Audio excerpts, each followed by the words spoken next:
Welcome home to USA Global TV and Radio, a place where dreams take flight, with authentic storytelling, diverse perspectives and meaningful conversations, where global stories unite and bridges are built beyond all borders. Discover world-class education, entertainment, hope and inspiration. Together, we're building bridges worldwide. Subscribe to our channel, USA Global TV. Download our app, USA Global TV. Be our guest or join our team. Visit usaglobaltv.com. Thanks to our founder and executive producer, Dr. Jacalyn Kerbeck. Music score by Yeffy Tang from Cloud Road Music. Voiceover artist Mike Porter. Creative direction by Paul Garcia. USA Global TV and Radio, your home for global connection. All rights reserved. This video and its contents are the exclusive property of USA Global TV and Radio. Unauthorized use, duplication or redistribution in any form is strictly prohibited.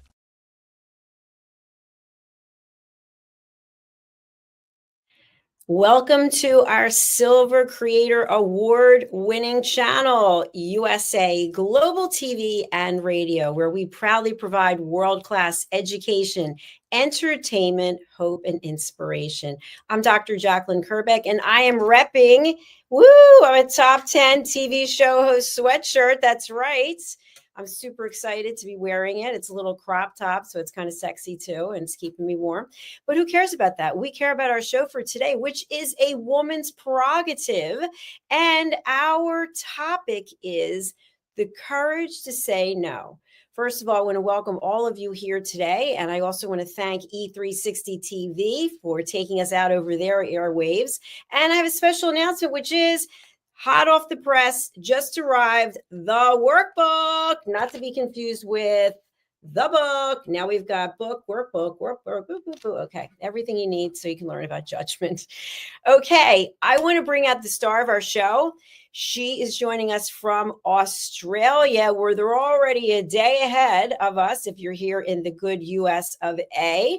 And her name is Mariska du Preez. I think I said her name wrong for probably 4 years. And so every time I say it, I think to myself, I hope I'm saying it right. But Mariska is her name, and she is a top level certified coach. She works with teams, she works with leaders, she works with engineers, and she's working with me tonight on this show. Let's bring her out. Hello.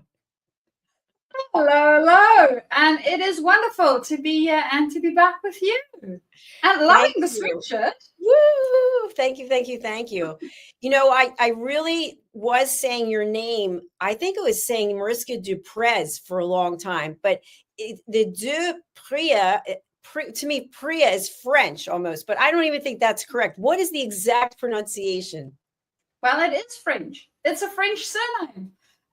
So yes, and your pronunciation is correct. The Z at the end, even though it's spelt with a Z, it's not pronounced with a Z. Fantastic. So your pronunciation is 100%. And of course, luckily for you, I am not very fussed about how you pronounce my name because my siblings desensitized me for name pronunciations a long time ago. So as long as I know that it's me that you're referring to, we are good. Fantastic. Well, I love your flexibility in that area. I've been named Jacalyn, Jacalyn. And I grew up being called Jackie. And I think I've told you this. And at some point in my life, I decided I no longer wanted to be called Jackie because I had a doctorate and I wanted to be Dr. Jacalyn.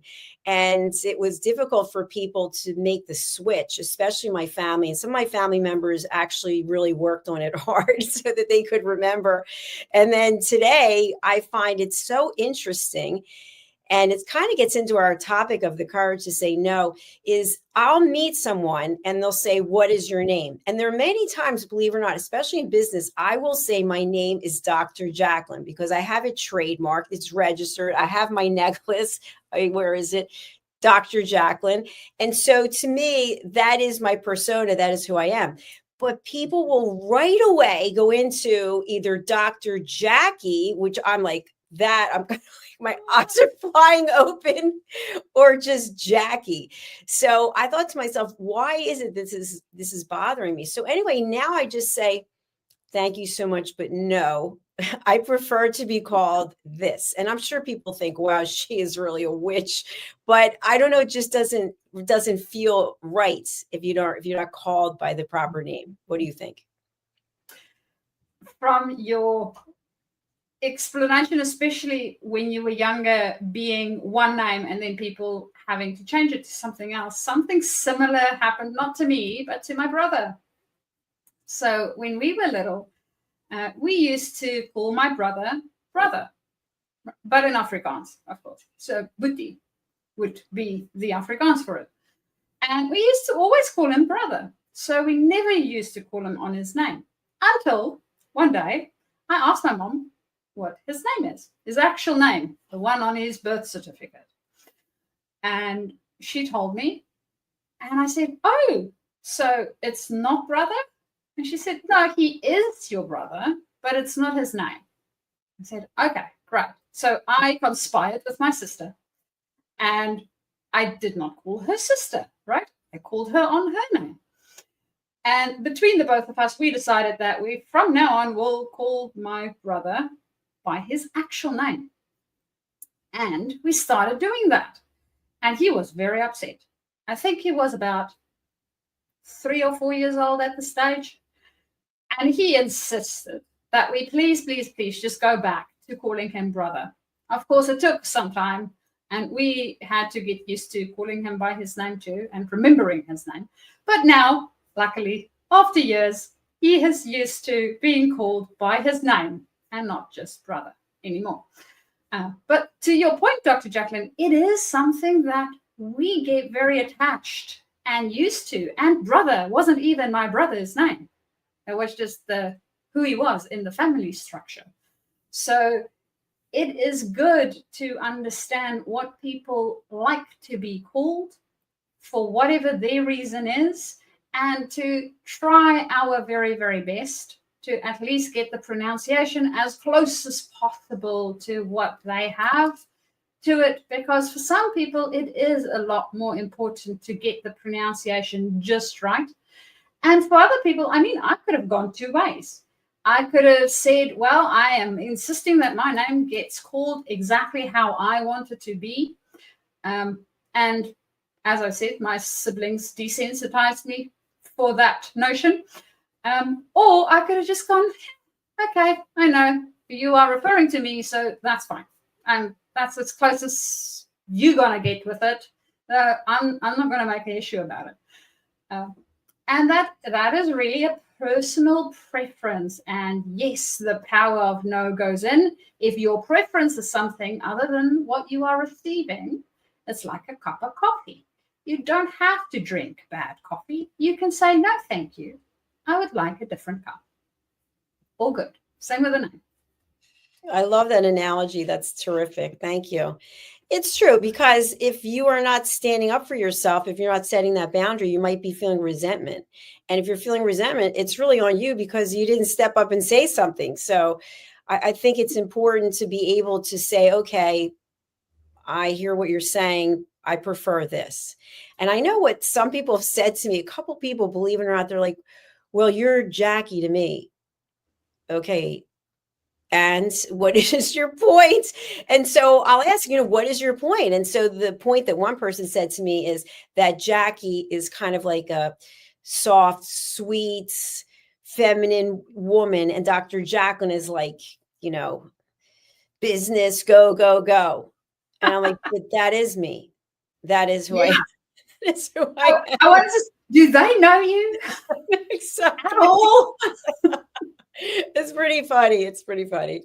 But I have found that many times in life, and I'm not saying right now for me, but definitely for me in the past, it's difficult to say no, especially if you know or suspect you're going to hurt someone's feelings.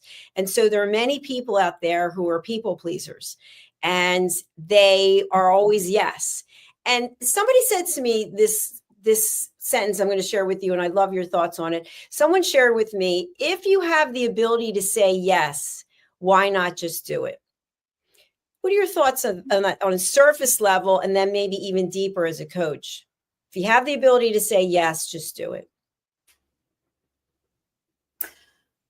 Well, the ability to say yes presumes, for me, if I have the ability to say yes, it's almost like if you take the word responsibility, we are all responsible for everything that we do and say and commit to, right?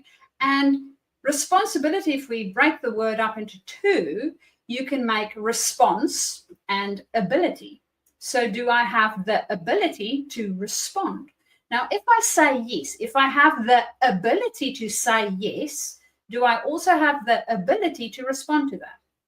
And do I want to respond to that? So that's where our intention comes in. And I know, Dr. Jacalyn, I normally, at some point during our conversation, will bring in this idea of intention. And that to me is really do I have the intention of actually committing to whatever the input is that is required for this thing? And if I say yes to this thing, what then am I saying no to? Because now I might not have the response or ability to respond to a lot of other things that might be even more important to me. So I might be shooting myself in the foot if I just say yes. So I'm not sure whether I completely agree with that person's analogy of it. And it would be great to actually find out how they are thinking about it. So we might do a yes and sort of scenario where it might be a combination of different things and not just one, because no one thing is just black or white. We always operate in gray. Very true. And, I think part of what comes up for me about that saying yes, if you can, is every time we say yes to something, we are taking energy and space away from something else that might be where our path really is. So because we are unable to, don't want to, afraid to say no, now we're going down a path where we really don't want to be. And it's interesting because I actually had this conversation with someone recently that they are a role model. They are someone who inspires. And so they have a lot of people reaching out to them. And by continuously being there and answering questions and promoting and leading, their own energy level is declining. Because I call it vampire energy vampires, where they're just coming and sucking the energy right out of you. And you have to be able to set a boundary. And that means saying no, saying that, I'm not going to be available all the time, even though for this person, I'm available on social media. I'm not going to be answering all of your messages. I'm not going 24/7 with your WhatsApp calls, which, by the way, why doesn't WhatsApp have the ability for us to leave a message? The same thing with Facebook Messenger. It just rings endlessly. I mean, somebody will just keep calling, ringing, and it never goes anywhere. It doesn't go away. That is a very good question. It's potentially, hey, whoever writes the code for WhatsApp, there's a few functionality things that you guys might need to look at. If ever they get the message, hopefully they do. And in saying that, what I find baffling is that social media, or people in general, utilize social media as a free-for-all all the time. Now, if you think about your physical house, right, you have curtains, I'm sure, or hopefully. If you are in the middle of nowhere, you might not have curtains, who knows? Or you might be a voyeur, liking other people to look at you, so you don't have curtains. But you will have doors. Your house will have doors. There will be some way, shape, or form for you to secure the content of your home inside of itself from the external world.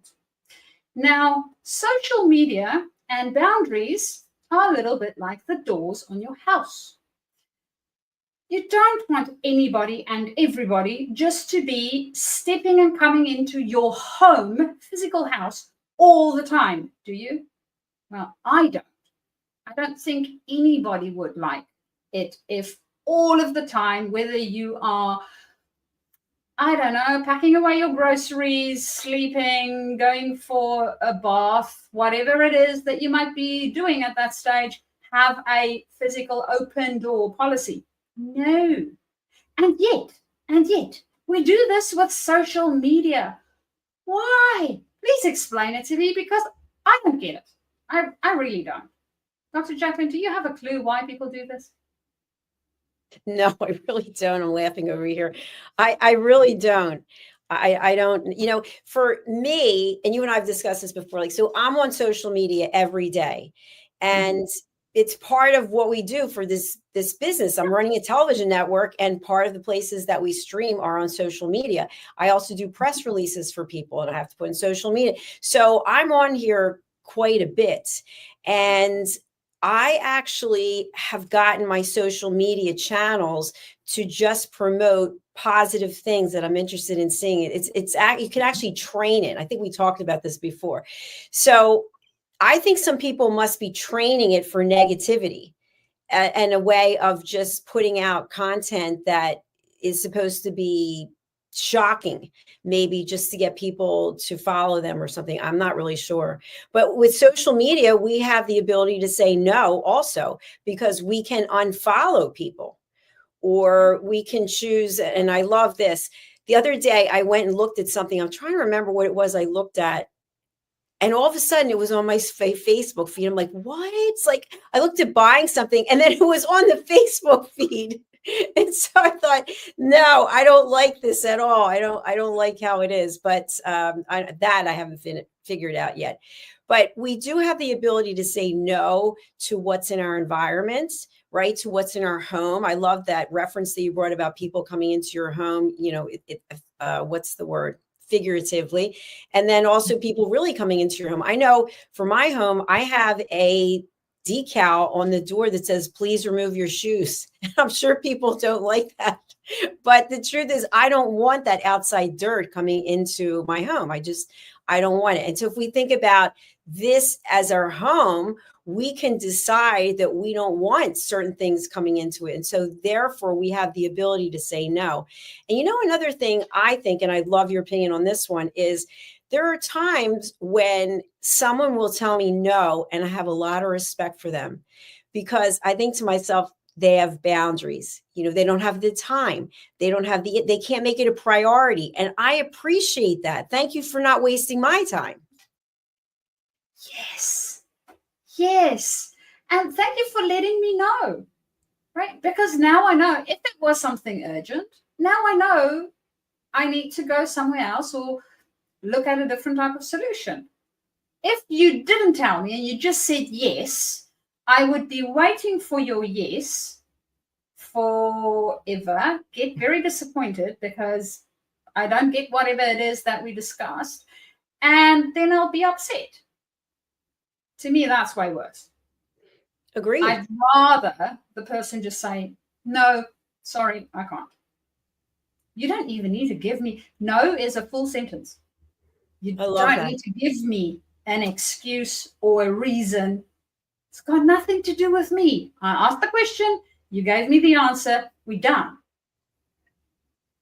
And by the way, we've talked about this before. When you give an explanation or an excuse or your story, it typically gets judged by the other person, and they start measuring whatever it is that they asked you to do. Now you're giving an excuse, and they're thinking, oh, okay, so you having to do this obviously is more important than you doing this with me.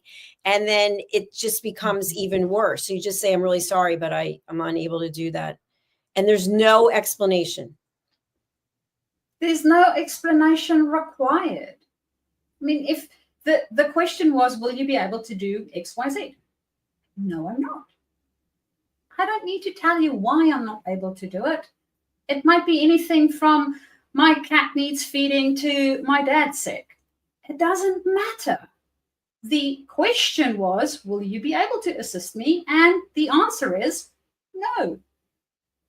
That's it. There's nothing else about it. And I think having worked with quite a few people-pleasing personalities over time, one of the biggest things that we typically have to work on is the ability to help that person realize what impact their yes has, especially if we have empty yeses. Because then a no is a lot more impactful. As you mentioned, Dr. Jacalyn, a lot more respected as well. And we're actually only committing to the things that we can really do and or care about. So, and we don't all have the same value system. We don't all have the same anything really, because we are all individual human beings. So per your mentioning of the judgment, we don't need to have all of those other fluffy things around us.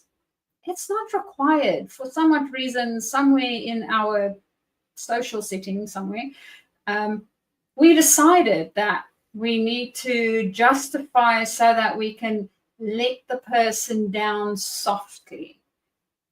Well, who are we to decide what is soft for that person? You just give me a no, that to me is letting me down softly. If you give me no with a very long reason, you're just trying to make yourself feel better. Oh, that's my thinking about it in any case. How about you, Dr. Jacalyn? I totally agree with you. I think that's really spot on. And I think when we learn how to say no, because it is a skill, because you want to feel good in your body about it. You don't want to be up all night tossing and turning like, oh, I said no, I should have said yes. Sometimes people go through that remorse. And it's a skill set that you practice. And once you've practiced it and you've mastered it, you really don't think anything about it later, because now it's on the other person. That person can receive the no any way they want, and they have to deal with it. They have to think about, well, how am I showing up for the no? Am I freaking out? Am I throwing a temper tantrum? Am I slamming the phone down? That's their behavior, and we can't control that. But so often we really think that we can outthink the other person. Did you ever like have a conversation with a client or somebody, and it's kind of like, well, I thought if I did this, then they would do that, like a chess game, right? Where you're moving the pieces around, and it typically doesn't work out because we can't know what someone else is thinking or feeling. They might be happy you said no. They could have actually asked you because they felt guilty not asking you, but they really wanted to ask someone else. And they thought, okay, so I'm so glad that they said no, because I really don't want them anyway. And I love the mentioning of the mental chess. Yes, don't we do mental chess so often? The worst part is we're not even playing the same game most of the time. I might be playing chess and the other person is playing checkers. We don't even have the same rules that we are playing according to. And now we want to try and figure out their next move. And, well, I think they will think about it this way. Did I ask them? No, I didn't. I just assumed. And there's a saying about assuming stuff. So very dangerous thing to be doing mental chess or whatever game it is that you are playing mentally, because you are only playing it with yourself, which means whatever upset you feel, you've created for yourself, or whatever victory you feel, you've still created for yourself, because you haven't actually played this thing out in real life to see what this other person will actually do. Whereas if we didn't play any games and we just ask the question and receive whatever the answer is, then it's a surprise, regardless of what the answer is, yes or no. And who knows? If I have an attachment, of course, to my yes or no, that's where another small little niggle might come in. But that's my attachment, right? It's my thing. It's not the person I asked's thing. So why do we want to always take responsibility for everybody else's stuff and not just take responsibility for our own stuff? Because if we each and every one of us only take responsibility for our own things, and the person next to us take responsibility for their own things, we've got all the things covered. And nobody needs to be worried about anybody else's stuff because they've got it. And it's nice and easy. So I don't know, Dr. Jacalyn, what is it that you see? Because I know that you have the book around judgment, and I know that you have loads of conversations in this space. So what is it that you are experiencing and seeing from other people? Well, the one thing that I am really wanting to bring in here, because I started doing some research on it, is about game theory. And I might have mentioned this before, but I'm not an expert in any way. There was a movie that was created based on the life of, I believe, John Nash. It was A Beautiful Mind. Did you see that with Russell Crowe? Yes. Yeah. Very, very long time ago. So it was a long time ago. Mm-hmm. But I believe there were two other people who invented game theory, and then John Nash made some enhancements to it. But it's kind of my understanding like this, and then we'll segue back to what we're talking about. If you are going on a journey and you are in your car and you're driving and your GPS, at least here in the States, the one I have, turns red if there's a lot of traffic coming up, or yellow if it's slowing down. And you see the red coming up, right? And you can anticipate it's about 2 miles, and you think to yourself, you redirect, whatever.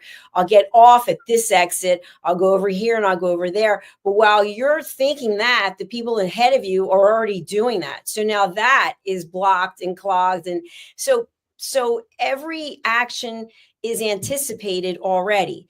So when we as humans start to think that we can outwit the other person, or we know them so well, we know exactly what it is they're going to do, that's not necessarily true, because they may be anticipating what you're anticipating, and they're changing their own behavior.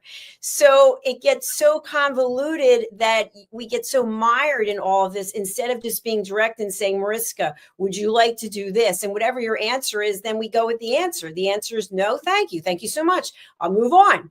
Or Mariska says yes, but she's really a no. And she says yes because she doesn't want to let me down. It's kind of funny. I've had people tell me that they've done things because I asked them to do it, and they just want to do whatever I asked them to do. Like, you know what? That's on you. I'm not taking that as flattery, because you're not really making a commitment to do something you want to do.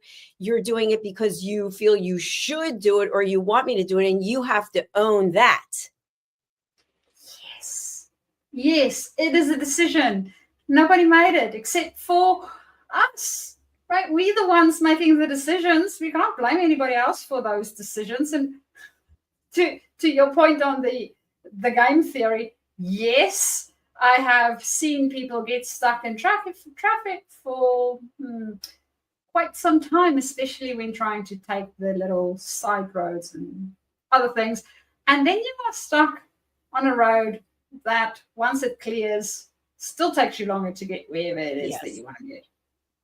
So, and it is a decision point, right? It's our decision point. We decided to stay on the freeway or get off it at whatever point, and then play the game or don't play the game. Exactly. And it kind of reminds me of, because I just had a question from someone today about search engine optimization. It kind of reminds me of the YouTube and the Facebook, and I don't know about LinkedIn or Instagram, but it kind of reminds me of what they do with their algorithms. So we have a team of people who work on USA Global TV and radio, and now I just hired them for Dr. Jacalyn Kerbeck. They're experts for search engine optimization. So they understand the algorithm behind YouTube, and YouTube knows that. So what do you think they do? So many times during a year, they change it. So everybody's going this way. Now they're going, whoop, no, we're going this way. So now your team has to know and understand so that they can anticipate in advance. But then you can't do it in advance because YouTube already knows that. They already know you're going to be anticipating in advance. So it really does take people who are experts in this and understand, I would think, game theory, but I don't know. I'm just putting it out there. I'm not an expert in this area. Neither am I. I do enjoy watching the moves, though, and seeing what happens. And sometimes there's a pileup, and sometimes there's not. The one thing that I have found works really well is to bring your own creativity, because nobody else can do that, and nobody else can anticipate that. So the likelihood of you actually being able to be on a free road open to yourself and doing whatever it is that you want is increased if you actually bring your own brilliance to the table. And I think that's something that people forget to do. They are so honed into the algorithms, the games other people are playing, they forget that they get to play their own game and they can make their own rules and they can do it the way that they want. They are still working within a bigger system. Yes, I get that. And I'm not saying we don't work in a bigger system. The thing is, we don't need to let the tail wag the dog. So remember, you are the dog, not the tail. Well, you know what I just want to add in reference to traffic, because I always think this is interesting, is something's going on one side of the highway, or in California, they call it the freeway, and people stop as they're driving by to see what it is. And so now everything's slowed down on this side, and you can see on the opposite side, you can see how far back the traffic is stopped. And I remember that there was a program, I want to say it was 48 hours, 60 minutes, Dateline, one of these programs. I don't know which one, so don't quote me. But they actually did a study, or they had a study done that referenced once there's an accident or there's some kind of police interference, it's a 10-mile backup can ensue from that one thing where people are looking on the opposite side of the highway to see what's going on. I thought that's really fascinating. So now when I see a police officer or I see something that's not an accident, obviously, I think, why are you doing it? Don't you know about the 10-mile rule? Don't you know that you're stopping and doing whatever people are going to, they pull someone over for a ticket and everybody slows down, and it's quite interesting. So, of course, that has nothing to do with what we're talking about, except maybe it's the power to say, don't do it there. I don't know. Say no. Do not look. That's right. Just say no. But in saying no, I think we gain a certain level of confidence, maturity, and I think it's also a way of looking at it as an acceptable decision. It's an opportunity to actually be in alignment with your intuition. It is. It is. I think a lot of the times we are a social species, right? I want you to like me. I want you to follow me. I want you to do whatever the things are that people these days want to get done so that they can feel accepted. That's normal. We want to belong. We are a social species. It's in our heart wiring, right? You are born with it in it, because otherwise you would have died. We thrive because we are a social species. The thing is, for some odd reason, somewhere along the line, we thought that, well, because I'm part of this social system, I need to agree with everything inside of said social system. And way back when we were still carrying clubs and living in caves, that might have been true, because if you didn't agree with your family members, they would kick you out and the tiger will eat you. Nowadays, that's not the case anymore, although physically it might still feel that way. And I think that's potentially where some of this, yes, people-pleasing type of things come in, and why no can feel so scary. And breaking it down for ourselves and going, okay, so why actually is no scary for me as an individual, as a human being? What happened? What is happening in my head that's telling me that no is a scary proposition? I had a very interesting experience a couple of weekends back. We had our strategic weekend with the rest of the ICF team in Australasia. And one of the people in our team loves debate. And if I say loves debate, I mean really loves debate. I sometimes think that this person would take the counterpoint just so that they can have a debate. That's how much they love debate. And then there's other people within that same team that does not like it at all. And speaking to that person, it was really around, well, I don't care about being right. I just want to get it right. I want to get us to a good answer. It's not going to necessarily be the right answer, but if we have all the ideas on the table, if we have had a rigorous debate about this thing, if we said, no, I don't agree, and put in why and what it is that we are seeing or thinking, then we can actually come up with a better solution to the problem. Whereas if we just say yes, yes, yes, yes, yes, and everybody agrees about everything, well, where do we really get to, right? We have a whole bunch of yes people in the room, and we're not really solving the problem to the best of our ability. So there's a lot to be said of what's happening for us in a physical level, as well as what is actually happening for us in a social level. And I know that there is environments that is toxic, and we cannot necessarily voice our no comfortably or safely. And then there's other areas where you can do that. And I almost want to implore people to go and look for the areas where you can go and test your no until you are so comfortable with that no that you can use it anywhere at any time. Because Dr. Jacalyn, I don't know what you've seen, but I know that you are an avid exercise-inist. I know that's not a word. And by exercising our muscles, we get stronger. So if we don't exercise it, not so strong. And that's the same with saying no. If we say no once, it might feel awkward. If we do it twice, it might still feel awkward. But if we have done it 200 times, I think we should be fine by then. What's your thoughts on that, Dr. Jacalyn? I agree with you. They're great points. We teach people how to treat us.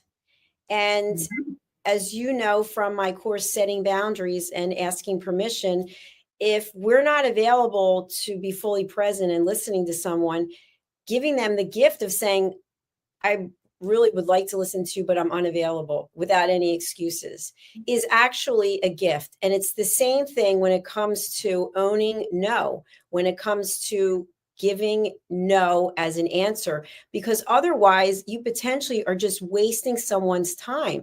If you think about it, if you've ever been in a relationship with someone and you knew they weren't into you, you knew, even if it was a friend, somebody at work, they just weren't listening to you because they're not that interested. And that's okay, because I think also we spend a lot of time in life as humans thinking that everyone's thinking about us. And typically no one's thinking about us. And we have this insecurity that, oh, he doesn't like me, she doesn't like me. I just shared that at the gym the other day. I thought, oh, everyone hates me. I don't even know why that popped into my head. And then I thought, what if they do? Who cares? It's their opinion. They can do whatever they want. Just because no one's talking, no one's reaching out. I'm not reaching out to anyone either. So it's just a matter of how we reframe it. And so I believe that saying no is a gift that we give to ourselves and we give to other people. Now, how we deliver the no, is it with anger? Is it nasty, condescending? Do we add a four-letter word in front of it? There's all different ways we can deliver that. But we are actually at the end of our show today. It has flown by. And I just want to, for anyone who wants to continue following us, we've been doing this show for, I think, 4 years now. You can go over to our YouTube channels. Let me bring up this graphic. They are Dr. Jacalyn Kerbeck and USA Global TV and Radio. Subscribe to both channels, please, because we do have unique audiences on both. And Mariska, for people who would like to reach out to you, I know you're available on LinkedIn, and I'm going to be pulling that up, but how can you help people, and who is it that you really work well with?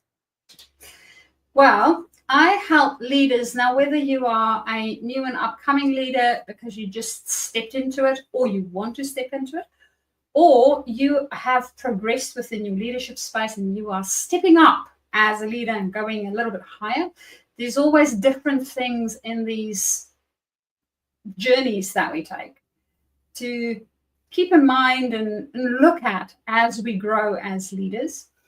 And the way that you can get hold of me, of course, as Dr. Jacalyn mentioned, you can do so via my LinkedIn, which is up on the screen there. Or alternatively, you can also find me on my website, which is discover.com.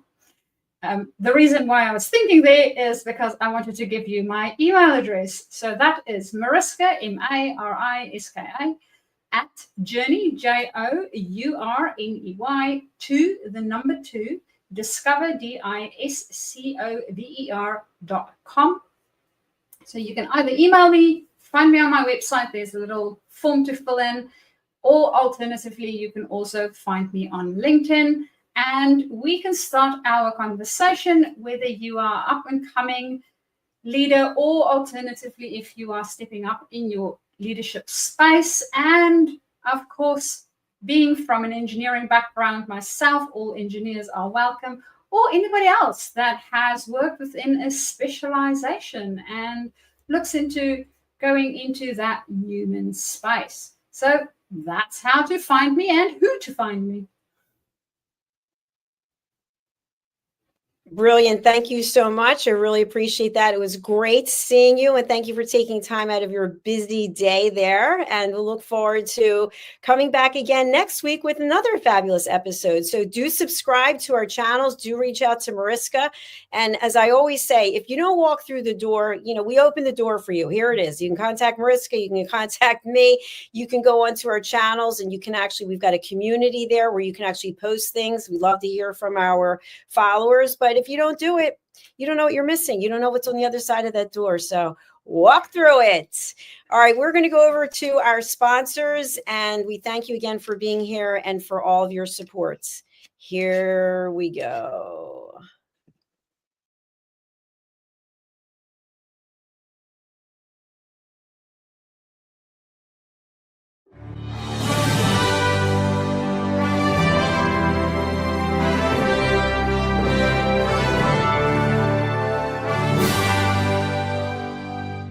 Which of these 5 statements sounds mostly like you? 1. I often wake up in the middle of the night worrying about my future. 2. I'm angry or resentful towards a specific person. 3. I have anxious, obsessive, compulsive thoughts throughout the day. 4. I have an addiction like smoking, drinking, shopping, sugar, or social media. And 5, I feel that I'm wasting away my life. Hello, I'm Dr. Alkistis Agio, and for over 25 years, I've been coaching and training people from all over the world to transform their fears, insecurities, anxiety, and anger into mental and emotional freedom. I'm confident that my simple 3-step method based on Greek philosophy can help you to transform into the joyful, confident, free human being that you deserve to be. I want to invite you to join my weekly online coaching group to finally get the results that you want. Look, you've tried it alone so far, and you've had some okay results. But let's face it, you're still feeling stuck right now, spinning your wheels. Einstein said that insanity is doing the same thing over and over again and expecting different results.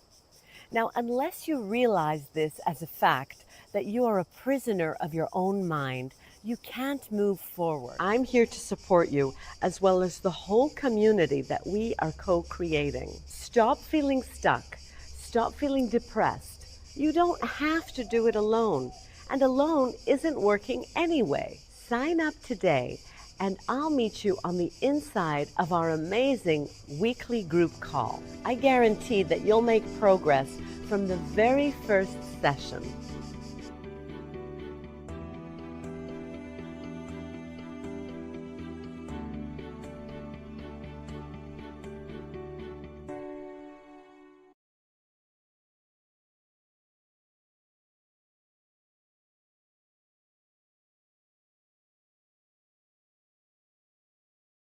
Thank you, viewers and listeners of USA Global TV and Radio, for joining us today. We're honoured to have your time and attention as part of our global community. At USA Global TV and Radio, we believe in the power of authentic conversations, meaningful connections, and creating a world of possibilities together. Want to be part of something bigger?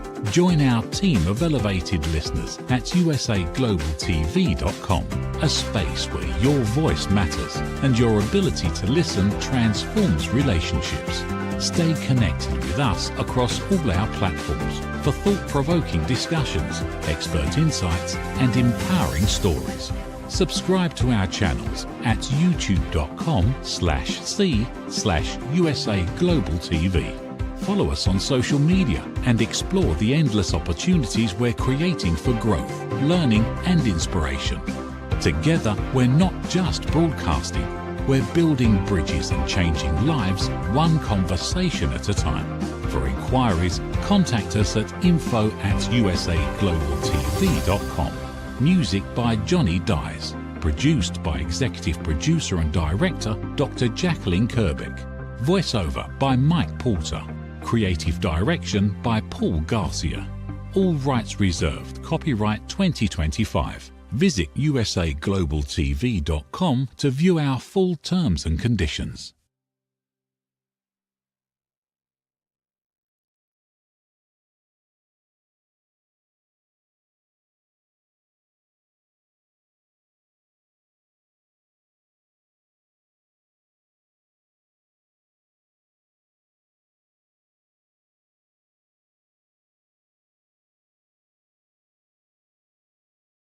Thank you, viewers and listeners of USA Global TV and Radio, for joining us today.